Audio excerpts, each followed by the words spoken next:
శ్రీకృష్ణుడు చిన్నతనంలో చాలా వెన్న తిన్నాడు. శ్రీకృష్ణుడు ఏమైనా చెడు తిండి తినమని చెప్పి జనాల్ని తప్పుడు దారి పట్టించాడా? వెన్నని, నెయ్యిని మనం సాచురేటెడ్ ఫ్యాట్స్ అంటాము. చాలా మంది మనకేం చెప్తారు? ఇవి తింటే ఒబేసిటీ వస్తుంది, షుగర్ వస్తుంది, బీపీ వస్తుంది, హార్ట్ అటాక్స్ వస్తాయి, పెరాలసిస్ వస్తాయని అందరు చెప్తూ ఉంటారు. ఇవి చెడ్డవైతే శ్రీకృష్ణుడు ఎందుకు బాగా నెయ్యి తినండి, వెన్న తినండి అని చెప్పాడు? శ్రీకృష్ణుడు ఎప్పుడు సాచురేటెడ్ ఫ్యాట్స్ లాంటి నెయ్యిని, వెన్నని తేనె, బెల్లం, చక్కెరతో మిక్స్ చేయమని చెప్పలేదు.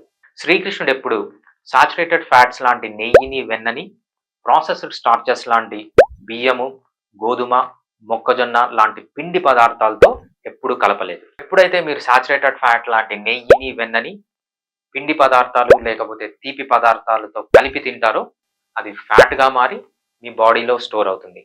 ఏదర్ మీ అబ్డామిన్లో స్టోర్ అవుతుంది, లేకపోతే మీ స్కిన్ కింద స్టోర్ అవుతుంది. దీనివల్లనే మీకు ఒబేసిటీ వస్తుంది. ఎప్పుడైతే మీరు వెన్నను కానీ, నెయ్యిని కానీ శ్రీకృష్ణుడు తిన్నట్టు తింటారో, అంటే దాన్ని పిండి పదార్థంతో కానీ లేకపోతే తీపితో కానీ కలపకుండా తింటారో, అప్పుడు అది మొత్తం ఎనర్జీ లాగా మారి మండిపోతుంది. ఇది చాలా హెల్దీ.